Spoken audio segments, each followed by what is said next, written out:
लेकिन मैं बहरहाल अपने सफ़र को मुख्तसर करके आपको बता देती हूँ। सबसे पहली और इम्पॉर्टेंट बात जो मैं आपको बताऊँ, जो मैंने जब सफ़र को स्टार्ट किया, मैं जब अपना पीएचडी कर रही थी तो डॉक्टर साद साहब, जो कि स्पेशल एजुकेशन से मुतालिक बहुत सारे लोगों ने जानते हैं, तो डॉक्टर साद साहब मेरे बड़े फेवरेट रही और मैं उनकी अल्हम्दुलिल्लाह बड़ी फेवरेट रही।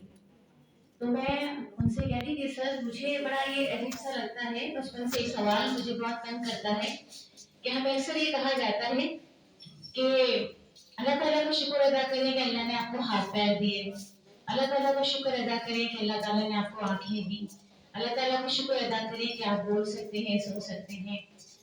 तो मुझे ये सवाल बड़ा तंग करता है कि वो लोग जो ये सब कुछ नहीं कर सकते वो क्या करें, क्या वो शुक्र अदा ना करें? तो डॉक्टर साहब मेरे सवाल पर बड़े हैरान हुए। उन्होंने कहा, बचपन से सोचती हूँ। मैंने कहा, जी बचपन से सोचती हूँ। तो उन्होंने मुझसे ये कहा कि तुम इन लोगों के दरमियान रहकर देखो, अंदाजा हो जाएगा कि ये लोग किस तरह अल्लाह का शुक्र अदा करते हैं। और फिर जब शकीला का साथ मिला तो अल्हम्दुलिल्लाह वाकईतन ये बात जहन में, समझ में, अकल में आई कि हम अल्लाह तबारक व तआला का शुक्र उसकी नेमतों के लिए तो अदा कर ही नहीं सकते। हमें तो अल्लाह का शुक्र इसलिए अदा करना है कि वो ज़ात है इस लायक, इस काबिल कि उससे मोहब्बत की जाए, उसकी इज्जत की जाए, उसका शुक्र अदा किया जाए। फिर जब हमारा ये सफर शुरू हुआ तो ज़्यादातर शकीला और मैं अमूमन हम लोग कराची में तो होते ही हैं, लेकिन कहीं कहीं मैं शायद कराची में स्किप भी कर जाती हूँ, लेकिन शहर से पास ज़्यादातर हम दोनों साथ जाते हैं। तो कहते ना बेहतरीन दोस्त आपको जब मिलते जब आप सफर कर रहे होते हैं, जब आप चीज़ों को शेयर करते हैं। शकीला जो है हमारे लिए टॉर्च है, एक रोशनी है कि जो अंधेरों में देखकर हमें रास्ता बताती है। हम लोग तो रोशनी में रास्ता देखते हैं ना, लेकिन जो आपको अंधेरों में रास्ता दिखा दे ना, वो बहुत बड़ी शख्सियत होती है। तो शकीला का साथ जो है वो हर लम्हे से, मुझे नहीं, हमारे कॉलेज के हर वीक के साथ पूछेंगे, साथी से पूछेंगे, वो शकीला की बहुत तारीफ करेंगे। बहुत से मुश्किल हालात पे हमने बड़े ऐसे ऐसे सफर किए हैं कि अभी हैरत होती है। खासकर सबसे हमारा जो बेहतरीन सफर था उसका मैं जरूर आपको बताऊंगी। बीची खान से हम लोग एयरप्लेन में आ रहे थे और उसके इंजन में आग लग गई थी।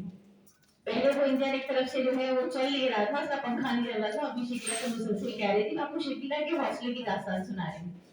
और मैं शकीला से कह रही हूँ, शकीला ये पंखा ना चल नहीं रहा है, इसका एक तरफ का इंजन चल नहीं रहा है। उन्होंने कहा आपको बहुत परेशानी होती है, आप चुपचाप बैठे और दुआ करें। मैंने फिर कहा, देखो ये ना पंखा चल नहीं रहा, जहाज उड़ने की कर रहे हैं। अरे आप रहने दीजिए, बगैर पंखा चलाई भी उड़ जाता है। अच्छा चलो ठीक है, दुआएं वगैरह पड़ी, बैठ गए हम मजे से। अब उसके बाद जब अच्छा खासी बुलंदी पर जहाज पहुंच गया, तो चूंकि मेरे कान तो एक हद तक दिल में थी ना, तो मेरे कान तो पायलट की आवाज पे लगे हुए थे। उसने कहा हम वापस जा रहे हैं, दोबारा हम वापस एयरपोर्ट की तरफ जा रहे हैं। तो मैंने शकीला से कहा, देखा कुछ तो है ना, मैंने कहा था अब हम वापस जा रहे हैं। तो अब जब हम एयरपोर्ट पे वहां पर उतरे तो अच्छा, फिर मैंने अब सारे भगदड़ मच गई जहाज के अंदर, सब तेजी से करना चाह रहे हैं। और हम दोनों, तो मेरे ख्याल से पूरे जहाज में जो सबसे इत्मीनान वाली दो शख्सियत थी, वो एक मैं और एक शकीला। मैं शकीला से कहा, चैन से बैठो, अब तो जहाज उतर गया है, अब क्या मसला है, हम आराम आराम से उतर गए। हम बिल्कुल आखिरी पैसेंजर जो हम उतरे हैं। लेकिन जब हम शीलों के पास आए, रोशो सारा जल्दी आएगा ना, देख लीजिए आप मेरे साथ जो मेरे साथी हैं कैसे दौड़ कर आए, हम ऐसे ही आएंगे आराम से। जब हमने जहाज के दरवाजे पर हम पहुंचे और वहां जो एम्बुलेंसेस में फायर ब्रिगेड की गाड़ियां, पूरी एक रेंजर्स की टीम, इतना सब कुछ नजर आया, तो मैंने उससे पूछा कोई मसला है क्या? तो उसने कहा जहाज के इंजन में आग लग गई थी। फिर मेरे शिकवा का शकीला अब दौड़, फिर हमने वहां से दौड़ लगाई।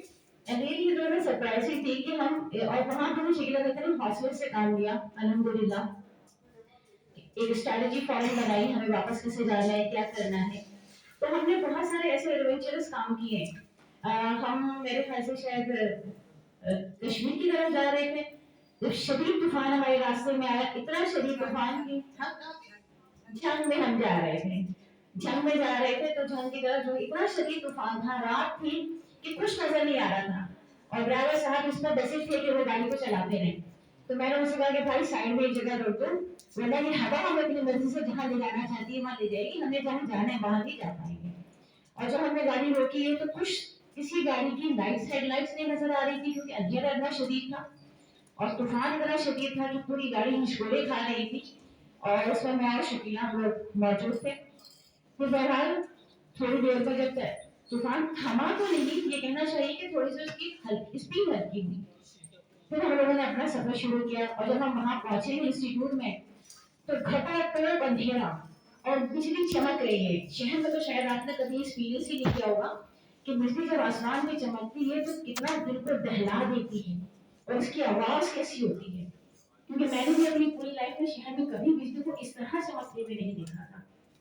پورا کھلا آسمان ہے، نیچے کھیت ہیں، اندھیرا ہے بالکل، اور سب کچھ صرف اس وقت نظر آتا ہے جب بجلی زوردار آواز کے ساتھ کڑکتی ہے اور پورے آسمان پہ لگتا ہے ایک جگہ سے دوسری کئی میل تک اللہ تعالیٰ نے ایک لائٹ کی لکیر سی بنا دی ہے. اس گھٹا بھر اندھیرے میں موبائل کی لائٹ میں ہم لوگوں نے بڑا اچھا سا ڈنر کیا تھا.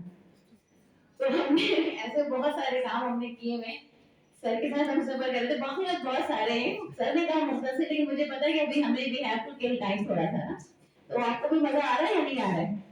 آ رہا ہے. Thank you very much. تو میں آپ کو بہت سارے واقعہ سنا سکتے. ہم لوگ بس میں تھے، میں نے ٹریکر لگایا ہوا تھا، ہم بیگ کو دیکھ رہے تھے کہ ٹرین آنے والی ہے، ہم دیر ہو رہی ہے. اور ریلی وش کے اس وقت اگر ڈاکٹر عبدس اپنے